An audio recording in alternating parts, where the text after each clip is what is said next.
né nettement après la guerre, donc profitant de ce qu'un certain Helmut Kohl de sinistre mémoire, dans ce cas-là il avait une bonne phrase, appelait la grâce de la naissance tardive, c'est-à-dire ne pas être né autour du national-socialisme.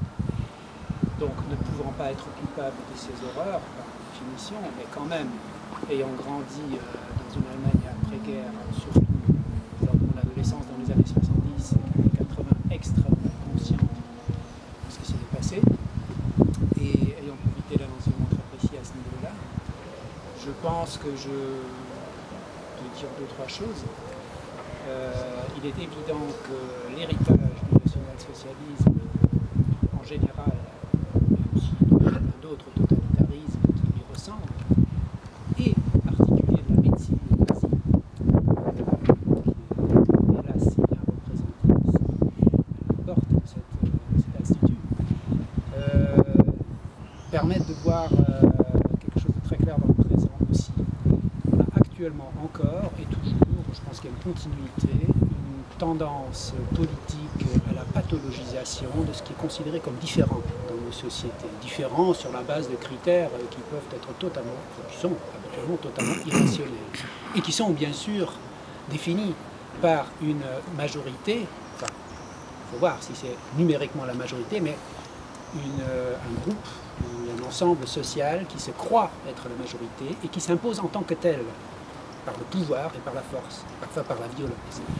C'est pour ça que, par exemple, les personnes homosexuelles étaient considérées comme malades, jusqu'il n'y a pas si longtemps que ça, une grosse quinzaine, vingtaine d'années, même par l'OMS, par l'Organisation mondiale de la santé, qui est censée être supranationale et outre les idéologies.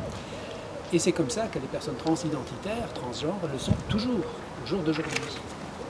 Ce qui implique, tout à fait officiellement, par l'OMS, dans la fameuse liste qui définit les maladies qui sont recensées statistiquement par l'OMS, la CIM, on y est, voilà. Les homosexuels n'y sont plus, mais les trans y sont. On est considérés malades mentaux, voilà, c'est tout à fait charmant. Le problème étant que cette pathologisation est le fondement de privation de droits. Et dans le cas des personnes trans, ça va jusqu'à la privation de quasi tous les droits sociaux, familiaux, parentaux, droits à l'emploi, etc., les droits sanitaires, les droits de santé, et surtout les droits humains tout court. Même les droits de l'homme, dont on fait beaucoup de choses aujourd'hui, dont on parle beaucoup, sont de fait inexistants dans la vie des personnes trans, ce qui est absolument scandaleux. Et cette politique est sanctionnée par les États, tout à fait officiellement. En France, on est hélas très bien placé pour le savoir, mais dans d'autres pays, c'est pas forcément meilleur. Et ce n'est que tout récemment, depuis 2-3 ans, qu'il y a des institutions internationales dont c'est le rôle, qui prennent position, par exemple le Conseil de l'Europe, qui, sous son ancien, ça vient de changer, commissaire aux droits de l'homme, a sorti plusieurs textes extrêmement précis et percutants, avec des revendications à opposer à nos gouvernements respectifs, etc. Donc, ce que je veux dire par là, c'est qu'on voit une continuité. Les personnes lesbiennes, homosexuelles, bisexuelles, trans, etc., du temps du national-socialisme étaient mises méli-mélo dans un pot qui s'appelait quelque chose de déviant ou bizarre. On profitait, hélas, du triangle rose, sauf les lesbiennes qui étaient considérées asociales parce qu'elles refusaient de faire des enfants pour le Führer. Donc elles avaient le triangle noir, ça ne changeait guère grand-chose. Bref, on était aussi déportés, aussi maltraités, aussi exterminés en grande partie. On servait aussi à des expérimentations médicales. Il y a eu des traitements hormonaux forcés sur les personnes trans. Ça a été rare, mais ça s'est fait dans certains camps.